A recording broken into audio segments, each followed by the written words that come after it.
All right, everyone, welcome back. We're going to continue online today with seizures, syncope. This will be paired with altered mental status, stroke, and headache.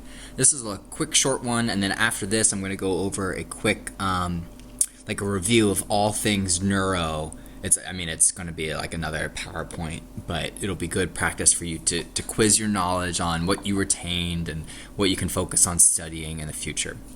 All right, let's get started. So introduction. So we're going to talk about seizures and syncope. All right. So these are both, along with our theme today, can result in altered mental status, but they're more transient compared to stroke and headaches, like we were talking about before. All right. And witnessed seizures and syncopal episodes can have life-threatening complications. If I'm driving and I have a seizure, that could have a life-threatening complication. Maybe I'm having a seizure for too long. Maybe I'm climbing a big building and I DFO'd, I fell off and had a syncopal episode. So these are transient kind of episodes of altered mental status that can have life-threatening complications. So let's go through seizures. So I'm not sure if if any of you have seen a seizure before, but it's basically a asynchronous discharge of all the nerves in the brain. And because your brain controls your body, that means it's kind of discoordinated tonic contractions and kind of shaking, convulsions, loss of bowel bladder control, biting your tongue. They're not responsive. They're not breathing effectively, saying they may turn blue. But it usually lasts only a couple of minutes, if at most. All right, but the seizure isn't the disease. It's usually a sign of an underlying disease. All right, the only kind of caveat here is people have a chronic seizure disorder called epilepsy. That's kind of the disease if you'll classify that. But otherwise, if someone doesn't have a history of seizures, if they do present with a seizure, that is not a sign of epilepsy. It's a sign of an underlying defect, or it could be a sign. It could be the first presentation of epilepsy, but much less likely. Epilepsy is a chronic condition. So seizures. I mentioned the sudden temporary alteration of brain function to massive electrical discharge. This produces a change in behavior, a trance-like period of inattention, being unresponsive, and then convulsions, which are jerky muscle contractions. So there's kind of a couple terms to be aware of. A convulsion is just refers to the range of either brief trance-like periods of looking into space, for example, to full unresponsiveness, and then jerky muscle contractions. Epilepsy is that chronic brain disorder characterized by recurrent seizures. And this is probably the most stereotypical thing that people think about when we think of seizures, the grand mal type of seizure. This is the more accepted modern term. Historically, it was called grand mal, but now we use the term tonic-clonic, all right? Generalized tonic-clonic seizures. So tonic means all the muscles kind of contract at the same time, one phase, and then clonic refers to the relaxation, contraction. So that historically was called grand mal. Now we call it a tonic-clonic. So these are other types of convulsions. Rarely these don't last more than a few minutes. And then ictal refers to seizures, so an after-seizure state, and this is high yield for you to know in your differentials, is a period of confusion following a seizure. So this is a good compare and contrast to things like headaches and syncope that don't experience a post-ictal state. So this period of confusion should get progressively better, but it is still a hallmark of a seizure. So let's talk about pathophysiology of seizure. So a primary seizure means inherent to the brain itself. They may be genetic, so kids who have cerebral palsy or epilepsy, or maybe an unknown cause, we're just not really sure. There are certain types of genetic syndromes associated with seizures. And then a big decision point in seizures, are they general or partial? General refers to a loss of consciousness, which means the whole brain is affected at the onset. And a partial means, you could think of it kind of like a stroke, in that a stroke was a focal spot in the brain, but a partial seizure is a focal spot in the brain too. And so people's consciousness may not be impaired with a partial seizure. So they may be conscious, altered, unresponsive, and involve only one part of the brain. One other thing to note is this is just useful to like ponder about, but sometimes partial seizures can become secondarily generalized, which means, hey, maybe I'm having a partial seizure, which reflects a tonic movement in my right arm, but then the electrical impulses in my brain spread to my entire brain, and I become secondarily generalized, and then I become unconscious and have a generalized seizure. So seizures can be wholly generalized at the start, they can be wholly partial, or they could be partial with secondary generalization. And it's not your job to figure out what's going on. It can be very difficult, and a lot of times people are observed with EEG, electroencephalograms, in the hospital to discover what's actually going on. But just know that there are these different types. And remember, the reticular activating system and hemispheres of the brain, the cortex, is what gives us our consciousness. So if the seizure involves those, we don't have consciousness. A secondary seizure is usually from an insult to the body, and that would result in a full seizure. So think of something that would cause a seizure that's not inherent to the brain itself would be something, for example, in the blood, and therefore the entire brain is affected kind of equally, and that means it would be a generalized seizure. Something in the blood wouldn't only affect one specific part of the brain. So these secondary seizures are always going to be generalized. So example, a fever, an infection. So if I have so let me modify that. I could have an abscess in the brain, and that could lead to a focal seizure. So this isn't always true. I could have meningitis. All right, hypoxia. So that would certainly be fully generalized because no one part of my brain would get more oxygen than the other if my blood is hypoxic. Same with blood sugar, right? The whole brain is getting the same amount of sugar in the blood, so that would be a generalized seizure. This is kind of the exception here. Drug overdose or withdrawal. So classically, people who drink a lot of alcohol can go into DTs, and that includes seizures. All right, eclampsia. When you do OB, you'll learn about eclampsia. This is from hypertension and being pregnant. Tumors can lead to a focal seizure. So let's just in general, secondary seizures can be generalized, but not always. Tumors can cause focal seizures. All right, head trauma, more likely to be either focal or general, and then electrolyte imbalances. And the key is to treat the underlying cause if someone's having a secondary seizure. Certainly, that is not.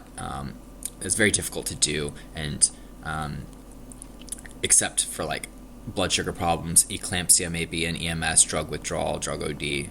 So some things we can do, but some things have to be done at the hospital. Status. So I would memorize the definition of status. It is a generalized seizure that lasts more than 5 minutes, or multiple seizures occur consecutively without gaining responsiveness. So that is super important and is a dire emergency.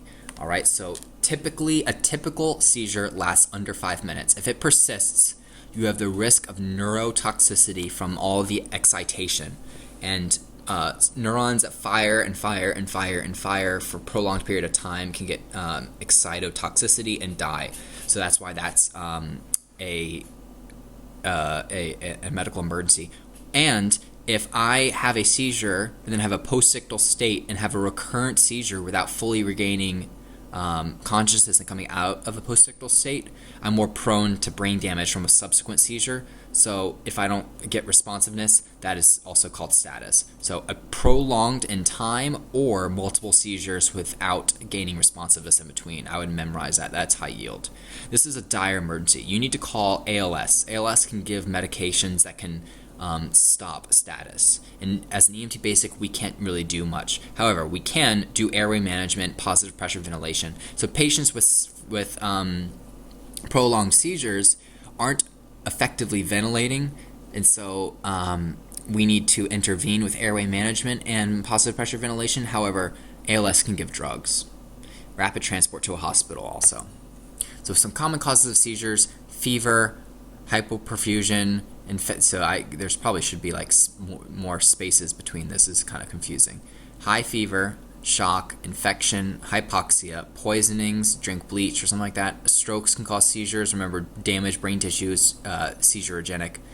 Problems with blood sugar, too high, too low. There should be this is all together. This is a poor slide. Drug alcohol withdrawal. Sometimes Google, when you upload a slide set to it, it screws it up. Dysrhythmias. So remember, don't forget your heart. Heart can flick off emboli or just not perfuse your brain. So a problem with the heart rhythms. You should get EKGs on these patients. Hypertension, and then pregnancy with eclampsia, electrolyte imbalance, which requires hospital lab testing, and then just idiopathic, we don't know, and then brain tumors. So generalized tonic-clonic seizures, the most common. Abnormal electrical activity in the cortex that spreads throughout the whole hemispheres and affects the RAS system. So we are unconscious. It's a generalized seizure. They're unconscious. We already talked about in neuro, this RAS system is responsible for wake and sleep, and so if you affect that, you are comatose for the time being, and this results in loss of consciousness and the characteristic jerky motor movements. This is usually self-limiting and might occur and lasts a couple minutes and occurs in phases. That's the tonic and the clonic. So you'll hear people call it a grand mal. Sometimes you'll hear people call a focal seizure petite mal in comparison to a grand mal, but the more correct way is to call it a tonic-clonic seizure. So some signs and symptoms. Patients who have chronic seizures may have an aura where they have a warning sign. Some people will describe sensory disturbances, so a smell or odor. Sometimes say they smell burning rubber before they have a seizure. Maybe they have visual hallucinations, an unpleasant feeling in their stomach, some taste, so weird sensory. That's probably the seizure just starting and affecting the sensory parts of the brain. Maybe they'll start twitching a little bit, some anxiety. I mean, I certainly would be anxious if I had a seizure coming on. Great. And then they may or may not have an aura. And then they'll lose consciousness. Then they'll have the tonic phase, which is muscle rigidity. Everything is rigid. So it's as if you were to pull this arm, it would resist you. And then the muscles of the back are stronger than the muscles of the abdomen. So when all the muscles contract, the back wins out, and so you get an arched back, and it's all tense. And that's it's the same kind of thing, tonic and then hypertonic. This is kind of saying the same thing, just muscle rigidity. And then the clonic phase is muscle spasms, alternating relaxation and then contraction, relaxation, contractions. That's the clonic. That's referred to as clonus. Violent motions, they will lose bowel bladder control, and they may not be breathing effectively. And then when that is all done, they have the postictal phase. They'll regain their breathing. They may have a mental status alteration, still be unconscious. Maybe they'll be disoriented or confused. They start unconscious and slowly gain consciousness, be confused, disoriented, and slowly regain their orientation. So continuously reassess them, ask them where they are, things like that. They'll be exhausted because they just used up so many energy stores. They may have an increased temperature from all the muscle contraction. They may have, this is clinically high yield. They may have temporary weakness or paralysis on one side of the body. This is called TODS, T-O-D-D-S, paralysis, TODS paralysis. And this is a stroke mimicker, okay? And so this is temporary, it's not permanent. The brain tissue isn't dead from a vascular insult. This is from the seizure and regaining function. So do you remember the LA hospital stroke scale where it said blood sugar and not being able to, being like in a wheelchair and a certain age? One of it was, do they have a history of seizures? And they would screen negative if they had a history of seizures. Even though they could be having a stroke, the LA pre-hospital excludes those people as a screening tool. And this is why, because seizures, the postictal phase, is a stroke mimicker, just like hypoglycemia. So I don't think you would be asked this on a test, but this is a clinically useful pearl to know. Certainly you can't distinguish stroke from seizure if this is what's going on, but you have to use your detective skills. That's why you ask when you're thinking about stroke, did they have any seizure activity, to lean you one way or the other. However, strokes can cause seizures, so this is just a something to know. They may have a headache postictally, and then usually it takes about 30 minutes and they gradually get improved mental status. Other types of seizures, oh man, she's worse for wear. All right, a simple partial seizure, also called petit mal focal seizure. I've never heard anyone call it a Jacksonian seizure, but this doesn't involve both hemispheres in the RAS system, so patients are usually awake and they just have a focal spot of their body that has a jerky muscle activity. It doesn't have to have muscle activity. You can have sensory seizures where you only experience sensory disturbances, but people that they're less likely to come to attention to you with something like that, because these can be very distressing, right? I can't control my arm; it's twitching. The whole arm's twitching. That would be an example. Maybe I would call 911 for that, but that would be a focal spot. However, remember I said a partial seizure can secondarily generalize to a tonic-clonic grand mal. A complex partial. So complex refers to having altered mental status, and then a partial seizure means only one part of the body. So this is in the temporal lobe, only still one hemisphere. They will remain awake, but will have altered mental status. So they won't go unconscious like a generalized seizure, but they won't be responsive. So that's why it's called complex. All right, they'll have a blank stare. They may have weird automatisms like chewing, lip smacking, rolling of the fingers. They may appear dazed, mumble certain words. They won't respond to anything, but these are very brief. And then they may have a postictal state that is longer than that seizure. But this is not a full tonic-clonic seizure. This is a complex because their mental status is altered, and partial because it's either it's not the entire brain, it's just weird automatisms. Absence seizures, also some people call this an absence seizure. I don't know why they do that. It sounds very dumb, but frequently you'll hear people call that. I've only heard it called an absence seizure. Sometimes petit mal. But this absence seizure is most common in kids. It's just called staring spells, and they happen hundreds and hundreds of times a day. So they're usually unaware of what's occurring. There's usually no postictal state, and there's no real motor characterization. Maybe they blink or chew, but it's not super common. They kind of just blink. So frequently people will think that these kids aren't paying attention in class, and it'll be hard to pick up on these. So it is rare for you to respond in an emergent setting to this, but someone may have a history of it. And they begin to end abruptly. They're very short seizures. It's like it's on off kind of a thing. Febrile seizure, important to know, kids 6 months, 6 years. This isn't completely true. It's not we don't really know what causes a febrile seizure. The best guesses we have is a fever, which is the adjective is febrile, but a fever predisposes you to having a seizure. Some people think that a seizure is a way to offload temperature because you contract everything, you use up energy, and you kind of decrease your body temperature after the fact. It's not really true. I don't think we truly understand why febrile seizures occur, but it's just a phenomenon in younger kids. It's from a spike in temperature, usually is self-limiting, but parents are understandably freaked out about this, and there's strict criteria to diagnose this in healthcare offices after the fact, but it's not EMS's job to call it a febrile seizure, because it could still be epilepsy, the first presentation of epilepsy, or other things like that. And in kids, frequently, if they have febrile seizures, they'll have recurrent febrile seizures. And kids that have febrile seizures are at increased risk of developing epilepsy later on in life. And so there's no real,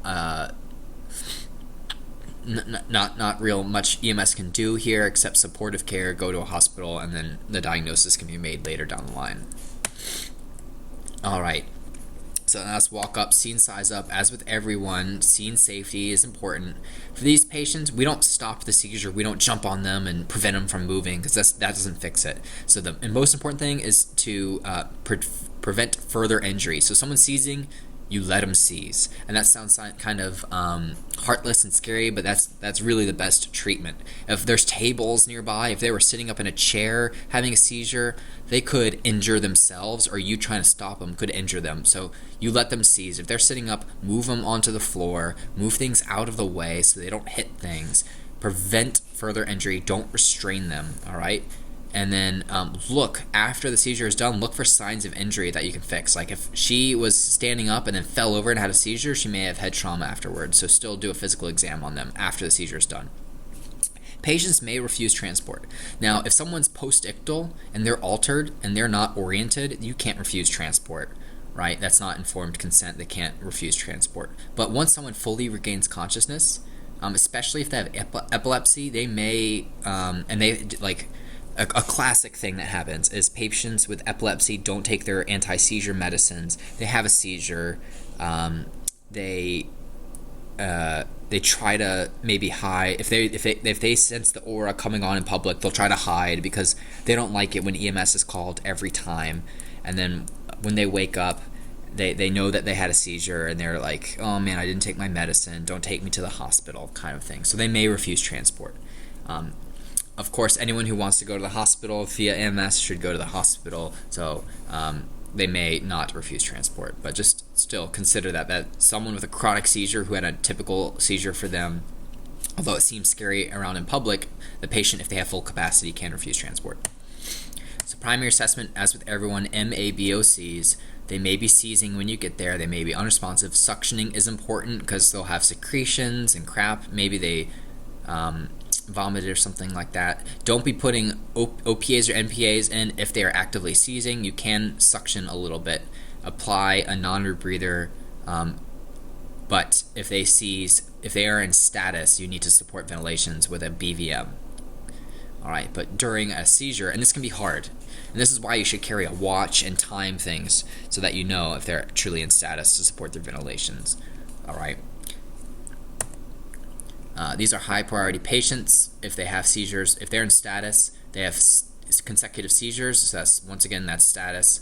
They remain unresponsive, so they should have a progressive improvement in mental status. If they don't, that's high risk. ABOCs are impaired, that's high risk, high priority. If they're pregnant, diabetes, or injured. So if I hit my head and have a seizure, that's high priority because that's probably not epilepsy. It's probably a bleed in my head. Diabetes, there's probably a blood sugar derangement, metabolic derangement. I need to go to the hospital. Pregnancy, the mom and the baby are at risk. That's high priority. If I had a seizure in the water, I could have aspirated water, high priority. Head trauma, injured head trauma. And then if this is a first time seizure, it's probably not epilepsy. So I need to go to the hospital. That's high priority. All right. Secondary, everyone gets a rapid trauma, vital signs, and sample. If someone's seizing, you can do a sample history with nearby people. They may not be oriented enough in the post-ictal state to do a sample history. I would avoid doing full vital signs if they're actively seizing. You can maybe do like a heart rate or something like that. It might be difficult. And then you shouldn't do a rapid trauma if it would, if they are actively seizing. You do that after they stop in the post-ictal state. For an exam, do a head to toe. Consider C-spine because they may have fell. Always look at the pupils. Always look for the pupils. All right. Look for medical alert tags. Patients with epilepsy may have like a tattoo or a wristband or something that indicates that they have a medical disease. And then always look for injuries from a secondary to a fall or something like that. Or maybe the muscle activity could cause an injury. I think I heard a case where someone seized so hard that they dislocated their shoulder. All right, so always look for secondary injuries from the seizure. So signs and symptoms of a seizure after the fact, or maybe when you're looking, you'll see convulsions, rigid contractions. Look in the mouth, that bitten tongue, that's high yield, that's good. Excessive saliva because they couldn't coordinate the swallow because all their muscles were firing in a dysynchronous fashion, so excessive saliva, so you may need to suction. Incontinence, automatisms, smacking lips, wringing hands, repetitive activity, chewing, local twitching, and then sensory disturbances. Visual, I'd also add auditory in there, and olfactory, that's a good word. That just means smells, olfactory hallucination. Vital signs, frequently because of all the energy, right? Their body's metabolic demand just increased so much. So their cardiorespiratory system will increase. So they'll be tachycardic, tachypnic, warm and moist because they're trying to offload some of their temperature. Or, like when you have a fever, right, your muscles kind of contract and contract and contract, and you get a little sweaty maybe. Same thing if you have a seizure from your brain telling your muscles to contract. Always get a blood sugar so you can just rule out or rule in the fact that that was causing the problems. And then hypoxia can cause seizures, so always get a pulse ox. So how I'd always remember it is I considered blood sugar a vital sign in my algorithm. So I would do vitals and include sugar in there and get sugar on all those patients. So secondary assessment, some questions to ask in sample. Do they have a medicine? Do they have a history of epilepsy, and are they compliant? Do they take their medicine on a daily basis? Were they awake? Was the activity just a kind of a twitching of one part of the body or full body jerking? Was it only in one part or the whole body? When did it start? How long? The lay public and probably healthcare providers too are really bad at estimating time, because seizure is a high energy, high stress incident, and so time seems like it goes by much faster than it actually does. I mean, imagine sitting there watching someone seizing for, like, let's say 3 minutes. You'll think it probably lasted 10 minutes. And so it is hard to gauge. You have to just trust what people say, but know that it's super important that if you witness a seizure to note the time so you can truly figure out how long it lasted. There you go. Did they hit their head or have a fall? Maybe that caused a seizure. Maybe that was secondary to the seizure. What were they doing prior to the seizure? All right, maybe were they just sitting there watching TV? Were they snorting Adderall? I went to someone who had a seizure secondary to intranasal Adderall, and he had a seizure, so figure out what they were doing beforehand. All right, did they bite their tongue or in their mouth? Loss of bowel bladder control, that might be apparent if you look at them. Any recent history of fever, headaches, or stiff neck? Maybe this is a meningitis, a brain infection. And then do they have a history of seizures? That's important to discern. I would say this is clinically useful, but test low yield. All right, you're not going to be pimped on this, but these are some medicines that you'll see people take if they have a history of chronic seizures. Let's see. So are they compliant with their medicines? Have they changed recently? So frequently, it is very difficult for neurologists to kind of titrate medicines to help prevent seizures. And so if something has changed recently or they missed a dose, that could be a clue that maybe the medicine isn't working. But here are some common medicines. These are in the left are the brand names, and on the parentheses is the generic name. So phenytoin, Keppra is levetiracetam, Tegretol is carbamazepine, Depakote is valproate, Lamictal is lamotrigine, Topamax is topiramate, and Neurontin is gabapentin. So you may see those meds floating out there, but when in doubt, if you see a medicine you don't know, I would encourage you to look it up and build your repertoire and your library of knowledge about medicines. So emergency care. Position the patient so you can control their airway. So if they're kind of seizing, you can roll them onto their side, or just keep them supine in the meanwhile, so that they finish their seizure. Maintain their airway, suction as needed, and then if they're in status, you need to assist ventilations. Prevent injury is key. Maintain oxygen. If someone's seizing, you can put a non-rebreather on them. Don't just tie them down or anything like that. But once they're done seizing, you can consider rolling them to their side to control their airway like they did here. And then transport to the hospital. Reassess. Be prepared for an additional seizure. You may always consider ALS. All right. ABCs, repeat vital signs, Q 5 minutes. Document and communicate findings to the receiving facility, as with everyone, right? So a field tip, pearl, if you will. Often seizures can mimic cardiac arrest and result in short periods of apnea and cyanosis. All right. So seizures and cardiac arrest mimic each other a little bit. Some presentation of cardiac arrest can look like a seizure. So when your brain doesn't get oxygen, because if your heart stops, you might have convulsions. And so some people may call 911 for a seizure when they're actually dead. All right. However, the converse is true too. Seizures, when I'm not breathing effectively and I turn blue from convulsions, or maybe it's not, convulsions vary. They could be just the tonic, rigid, and maybe very fine convulsions of the tonic-clonic part, or they can be full blown. But if the seizures alter mental status and poor breathing, people may think that's cardiac arrest and start CPR. So these two kind of can be misdispatched. And it's not the dispatcher's fault. It's hard to sometimes tell a difference. So anytime you get there, always do a full primary to determine, was I misdispatched the wrong thing? So in rare instances, cardiac arrest may be preceded by seizure activity due to the lack of blood flow to the brain. So just keep that in the back of your mind. I would say that's clinically useful. All right, brief review, and then we'll do another review set in a second.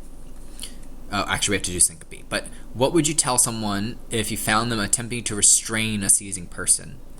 Don't do that. Move everything out of the way. Don't hold them down. If a patient is found actively seizing, what do? Assess ABCs. All right. If there are no concerns for a spinal injury, how should you transport a post-ictal patient? So this is similar to stroke, that left lateral recumbent.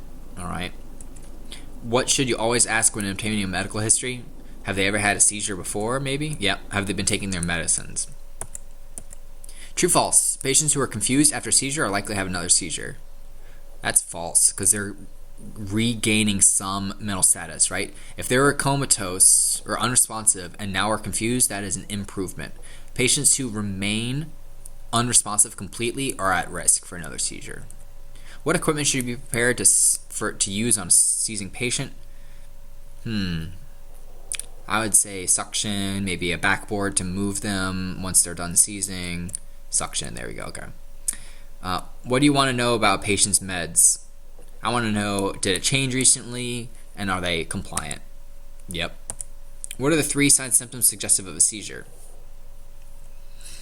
Bleeding tongue, incontinence, and confusion. High yield. All right, post-ictal confusion, loss of bowel bladder control. You don't see that with, you can't see that with stroke, but just in this setting. And bleeding tongue, that's high yield. All right, because their clonic and tonic phase, they can bite their tongue and cause a bleed. What phase presents with jerking? Clonic.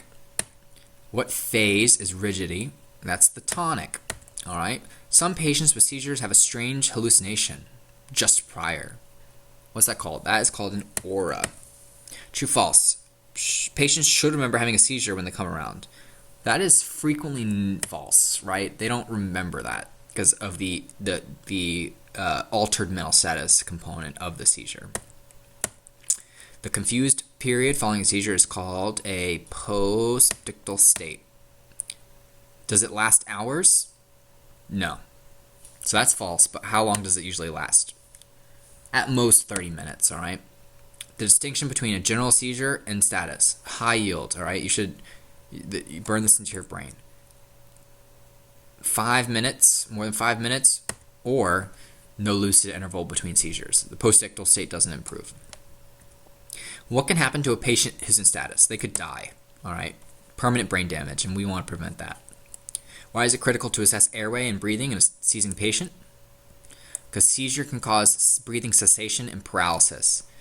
All right, so you go to someone seizing, don't hold them down, but assess their airway. You may need to do an NPA or something like that. You don't want to open and put things in their mouth because the jaw may be closed. You may need to suction kind of in the cheek cavities and then consider ventilating them, but you can also provide supplemental oxygenation.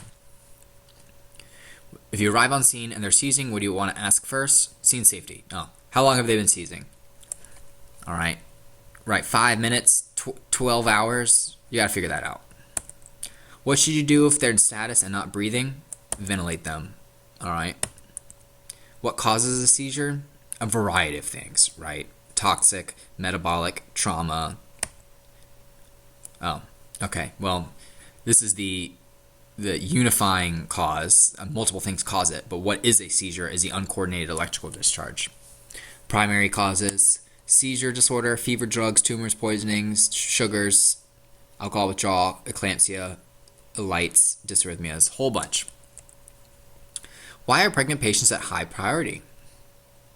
You'll learn that for OB, but they're at risk and can cause patient to go into labor. True or false? Temporary weakness or paralysis is a sign of a stroke, not a seizure. Ooh, did you pay attention when I talked about this? This is false because people postdictally could have Todd's paralysis. All right, now we're going to finish off with syncope and then do another neuro. I'm going to show you some videos of seizures, and then we'll do a neuro review, and that should be all the lectures for this set. Syncope. All right, syncope and sudden death are the same except one, you wake up, and that's syncope. So syncopal episode is a sudden and temporary loss of consciousness. So you've maybe passed out before. All right, I've passed out a couple times. And it's you kind of it occurs when there's a temporary lack of blood flow to the brain. Typically it occurs when people stand up from a sitting position. So that happens to me. I get a little lightheaded when I stand up, and so sometimes you could pass out. And then patients, when they go recumbent, they are able to reperfuse their brain, and so they would regain consciousness. So some causes: overwhelming influence of the parasympathetic nervous system. This is called a vasovagal.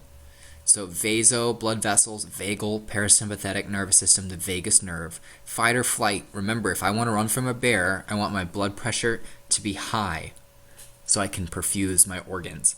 If I'm resting and digesting, I don't want my blood pressure to be high, I want it to be low. So if I have a sudden parasympathetic discharge, my blood pressure can be low, and then I may not perfuse my brain, and I could pass out. So the blood vessels dilate. That's a parasympathetic nervous system thing, hypoperfusion. All right, so maybe you have experienced this before. Patients with vasovagal syncope, they can have this in response to emotional stress. People can have this in response to medical stimuli, so people who are like afraid of needles or who see blood. A lot of people in medical school, when they're doing dissections, experience vagal sympathy when they dissect in the cadaver.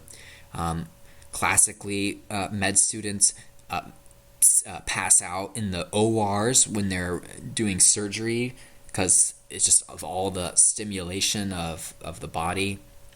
People in the lay public, if they stand up for a long period of time, like military recruits, if they're standing at attention and they have their knees buckled, they could go into vasovagal syncope.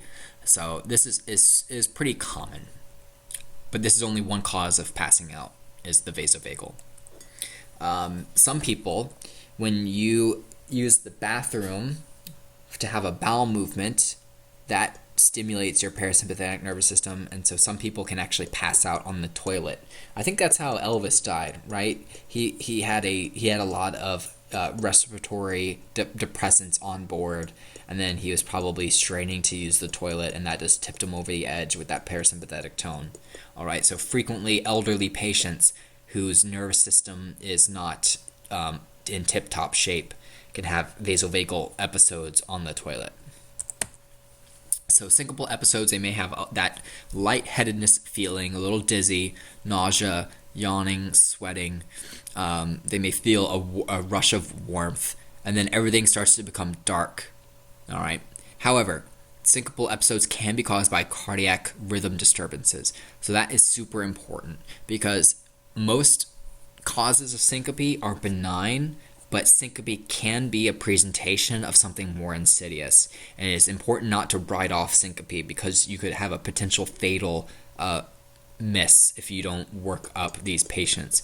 So frequently when you go to syncope, everyone should get a heart rhythm EKG. And although you all can't interpret that, you can send it to the hospital. You can bring a copy of it to the ER if you're a BLS unit, or if you're with a paramedic, you should perform the EKG so the paramedic can interpret it. So this is important. Because think, if something's wrong with your heart beating in a coordinated fashion, your brain won't get oxygen and can cause syncope. So always consider that on your differential. Syncope versus seizure, compare contrast. So bystanders may confuse the two because when you have syncope, you have a transient hypoperfusion of your brain, and your brain, when it gets pissed off, can cause some jerky muscle movements. So these also, just like cardiac arrest, all three of these are kind of like characterized by the lay public, which is understandable. All right. So syncope, frequently the patients may be in a standing position. They'll remember feeling faint or lightheaded. Maybe you've passed out before and you kind of had that prodrome of, oh, I don't feel so good, and you feel a rush of warmth and nausea and maybe a little sweaty, and then next thing you know, you're on the ground. That's a syncope. All right, the patient may become responsive immediately after becoming supine. So they might have jerky movements when they fall over, but right when they wake up, and it's not a minute. This isn't minutes, like a seizure of contractions. It's they go on the ground and they wake back up immediately.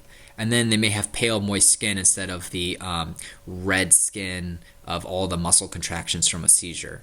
And this is high yield. Syncope doesn't have a post-ictal state. They're not confused to the the big extent of a seizure. Here is just a comparison of a screening tool to compare syncope versus seizures, and there's a number of points. And I'll let you pause the video and kind of look at this to see if it is so you can see a compare and contrast between the two.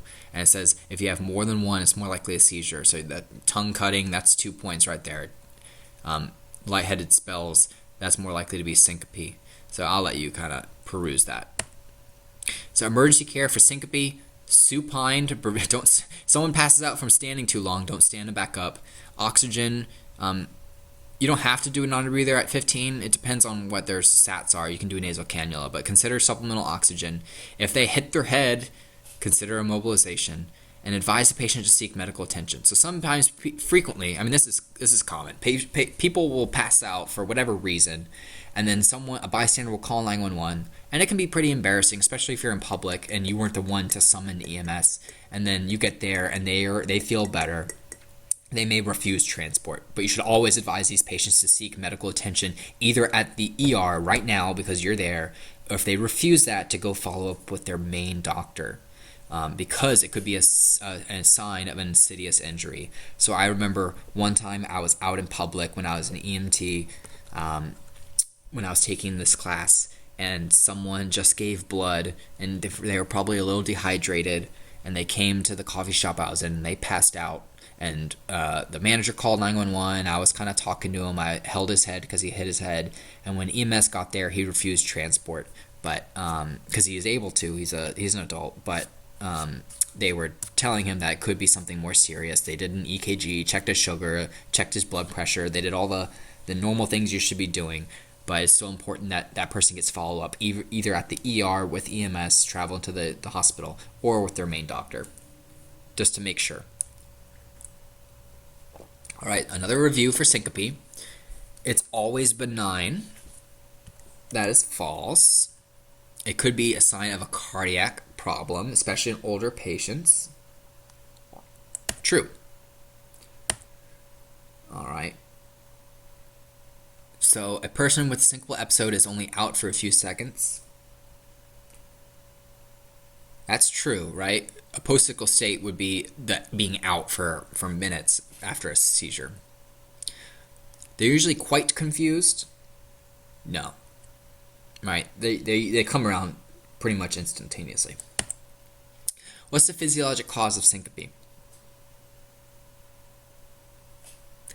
Hypoperfusion of the brain. Why do people have a syncopal episode become responsive hitting the floor? It's because it improves blood flow to the brain. It's easier to pump blood flow horizontally than vertically. What diagnostic procedures should you check on all patients with syncope? I can think of 2. Well, I'll think of 3, all right? You should always check a blood sugar. You should always do a 12-lead EKG. And this is a good diversion to talk about orthostatics. Do you remember what orthostatics are? If you don't, you should remind yourself about this. So this is indicative of dehydration. So what you do is supine and standing, and check a heart rate and a blood pressure. And if the heart rate increases by 20, or if the systolic blood pressure decreases by 20, sometimes those numbers are like different in different books and things like that. But basically, if the heart rate goes too high, or increases too much, or the blood pressure decreases too much from supine to standing, that is indicative that their total kind of blood volume is decreased, and that can precipitate syncope. They can be dehydrated. So you should always do orthostatic vital signs in addition to a 12 lead, so that patients can have a cardiac workup, and then in addition to blood sugar too. Do they often have a warning sign they're about to pass out? True and false. True. Sometimes false, because someone like the elderly person with a cardiac syncope, they may just be sitting there and not have a warning sign, but most people will have kind of a prodrome, especially if it's vasovagal. All right. Lightheadedness and nausea are the common precursors. So that means like a prodrome right before you pass out. That's certainly true. Let's do tells you the answer, but basically it's trying to give you a brief like history and what do you think is the common answer to it. 5-year-old, no seizures. They have a flu-like illness, likely to be febrile, especially if you took a temperature. They're in the age range. 24, blood in her mouth, cut on her head, urine stains, cut on her head, blood in her, so that's the tongue lack. She's confused. That's a tonic-clonic. 84-year-old male or female, she was mentally fine before and after, but then she felt a fluttering in her chest. That's like a big red flag just before passing out. Syncope. Here we go. Good. 10-year-old brought to the nurse because he seemed to blank out. That's an absence seizure. All right. 24-year-old, blood in her mouth, cut on her head, urine stains on her clothes, confused. That's a tonic-clonic generalized. 84. Oh, this is the exact same thing. 54, hand shaking for several minutes but remained conscious. Oh, that's a good one. That's a focal seizure. Simple. 22-year-old fell on the floor. She was nauseous, dizzy, sweaty before becoming unconscious. Good. So seizures don't have a weird prodrome of feeling dizzy, nauseous, and sweaty. So this is syncope. 18-year-old lying on the floor, rigid muscles arched back, then jerking. Seizure. 48, seizing for 2 minutes, remain unresponsive, and then seizes again. That's status. That's not good. 54, began seizing, 12 minutes. That's also status. 18-year-old donated blood. Oh, yeah. Maybe that's the person I saw. Passed out an hour later. Shoulders were shaking when she went down. So that might be confusing. Like, oh, is that a seizure? But that temporary, this is syncope, but the temporary hypoperfusion in your brain can have those seizure-like movements, but it's not like these other ones, these violent movements. So it's not true seizure, syncope. All right, let's look at some of the videos. So we'll look at tonic-clonic partial, and then epilepsy, and then absence seizure.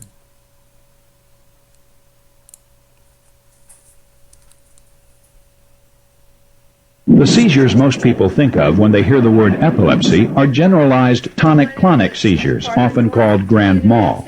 They affect the whole brain and the entire body. The tonic phase is the stiffening of the muscles. Then the jerking movements begin, the clonic activity that you see here. Tonic-clonic seizures rarely last more than a few minutes. A person having one isn't conscious and won't remember what happened. The skin may become pale. Breathing may seem shallow and labored. Sometimes a teenager may lose bladder or bowel control, or vomit as the seizure ends. These seizures may look painful or even life-threatening, but they're not. They end naturally after a minute or two. All right, what great quality, man. Okay, partial seizures.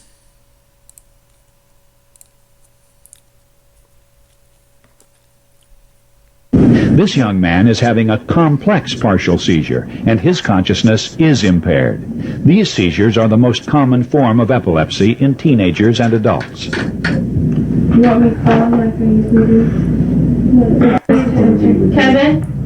Kevin. Kevin. Kevin. Kevin. Can you hear me? Can you hear me?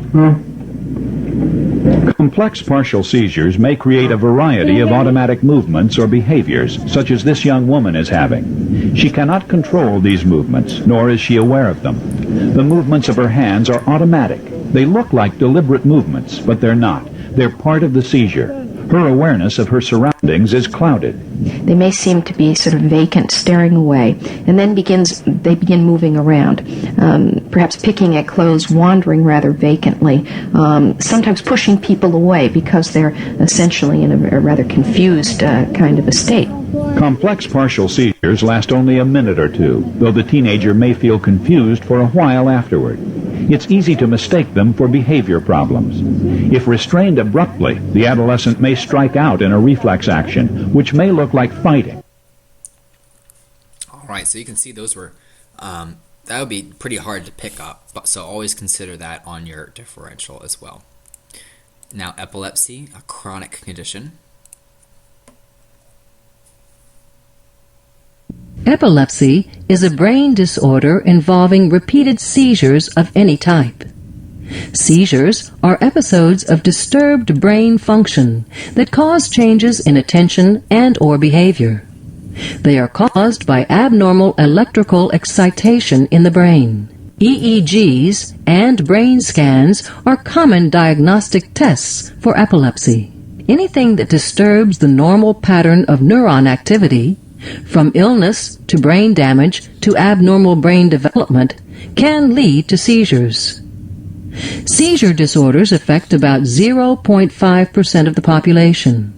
Approximately 1.5 to 5.0% of the population may have a seizure in their lifetime. Epilepsy can affect people of any age. Having a seizure does not necessarily mean that a person has epilepsy. Only when a person has had 2 or more seizures is he or she considered to have epilepsy. For about 80% of those diagnosed with epilepsy, seizures can be controlled with medicines and surgical techniques. All right, now lastly, we're going to look at absence seizures, also called absence for some reason. A seizure is a brief, disruptive discharge of electrical impulses in the brain. It may involve the whole brain or just part of it. So anything the brain can do, people have to realize it can also do in the form of a seizure. That's why seizures can appear in so very many different forms. Seizures can be staring. Seizures can be movement. Seizures can be just a funny feeling in your hand. Seizures can also be the generalized tonic-clonic grand mal convulsions that people tend to think of. Absence seizures are brief lapses in awareness that begin and end abruptly. I'm with you now. Go. This girl is having an absence seizure. Sabrina, talk to me. What? I'm fine. I always tell my mother this. I'm fine. In an absence seizure, generally the concept is that they're disconnected for a few moments. They're very likely to pick up exactly where they left off, but generally speaking, they do not know what is happening in that 3, 4, 5 second period of time. This girl also has absence seizures, and you will see her have one as she's talking. They take it back, that's taking it out. Because he can be as heavy as ever. Then there's a real blankness, a vacant look in the eye, and then all of a sudden they're right back with you and able to engage. Absence seizures usually require no first aid. However, they should be reported if seen for the first time. All right. Great. Now let's finish a brief review of all the neuro stuff we talked about today. So, what 2 parts of the brain are primarily responsible for awareness and consciousness? So the RAS system and the cortex. All right.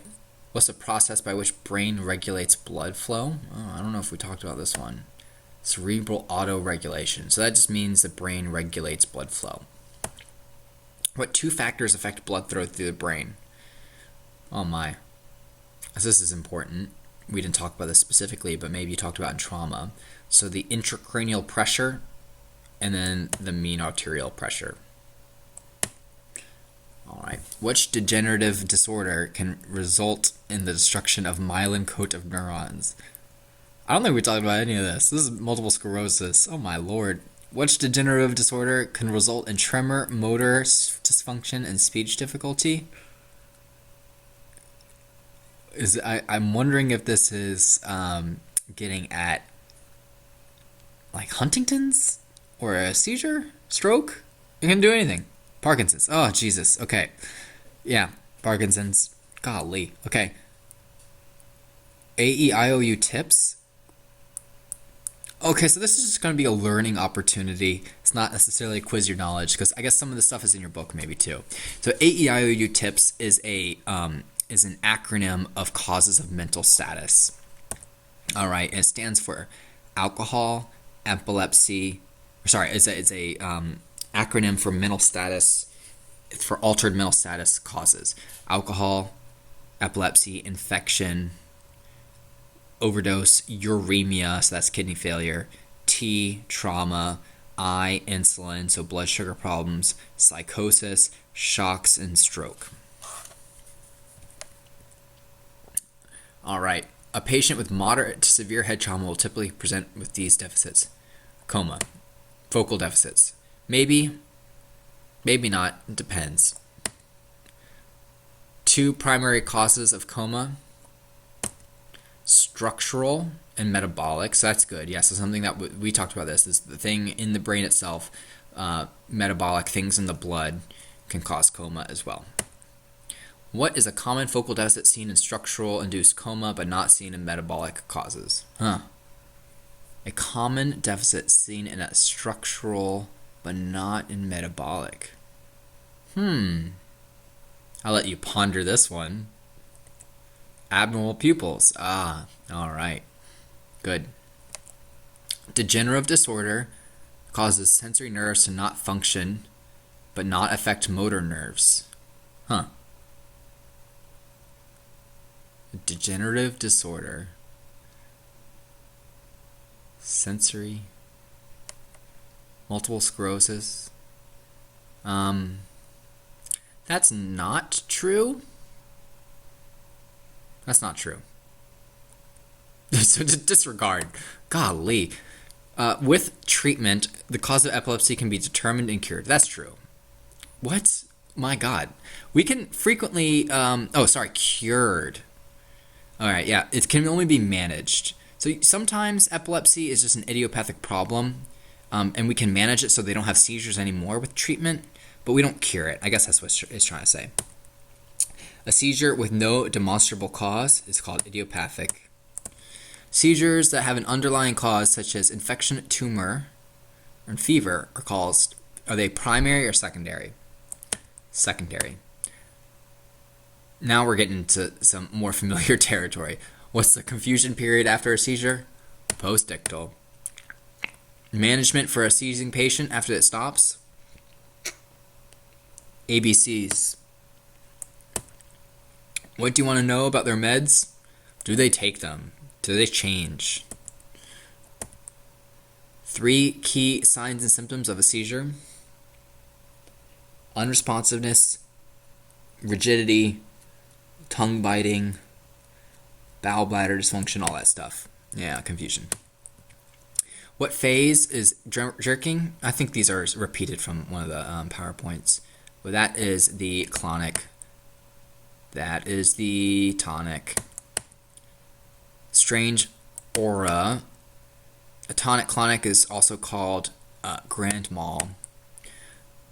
Kids, caused by absence spells. You should never define the word using the same word, but that's a absence seizure, also called petit mal. So yeah, I don't know why. So just sometimes when people want to be fancy, they say the absence seizure, but it's dumb. It's absence. We didn't talk about this, but Valium. Oh, this will be a fun discovery exercise. I want you to look up Valium, and I think it is diazepam. Ativan is lorazepam. Valium, yes, this is diazepam, and a side effect of diazepam, which is a benzodiazepine, is respiratory depression. Hey, there you go. Post-ictal period lasts several hours. False. Distinction between generalized and status. You should know this difference. Status is 5 minutes or no, greater than 5 minutes or no regained consciousness in a post-ictal period. They can die. A drug administered to help stop the seizure. So this is not, you can't give it as an EMT intermediate. Paramedics can give it. So I think it's probably Valium, rectal Valium you can give to stop a seizure. Yep, there you go. But EMT basics can't do this. I wonder if this PowerPoint was designed for intermediates or something like that, but it's still a good review. So it is important as an EMT basic to know what paramedics can do, so you can call ALS to help know that they can do that intervention. So frequently ALS can do rectal Valium. If they're in status not breathing, you breathe for them. What causes a seizure? Oh, we've seen this one before. The asynchronous discharge. That's Todd's paralysis. What is a common underlying cause of new onset seizure in 20% of patients over 21? A tumor, I don't know. Oh, great, yeah, a tumor. The mnemonic facts can be used to assess seizure patients. What is the ACT? Let's learn together. Activity, color, and time. Good. I wonder what the F and S refer to. Syncope is always a benign problem. False. We've seen this one too. So that's cardiac problems can cause syncope. That's true. Syncopal only out for a couple seconds. That's true. Quite confused. That's false. Physiologic cause, decreased blood perfusion. Why? Because of the horizontal nature. Oh, do we remember this one? Diagnostic procedure or the statics? Do they have a warning sign? True. Lightheaded, syncope? True. Patient who presents with weakness but not paralysis is probably not experiencing a stroke. Remember, stroke can have weakness and not paralysis. It's just kind of on the same spectrum. So that is, let's see, who presents is probably not, so that's false. Cincinnati measures, you have to know this. FAST, face, arm, speech, and time.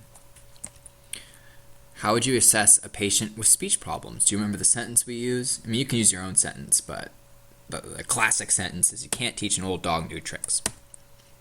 Poor dog. All right. Best way to assess facial droop, big smile. Arm drift, pronated or supinated? Supinated, all right. What would you see? Their arm would drift down and would pronate. What's the critical time for clot busting drugs? 3 hours. When does it begin? Soon as symptoms start. What is the first questions you want to know if they're having a stroke? When was the last time they were seen normal? All right, when did it start? What conditions can mimic stroke? High yield, seizure, syncope, all that stuff. Also hypoglycemia. 2 primary types, ischemic, embolic. That just means ischemic.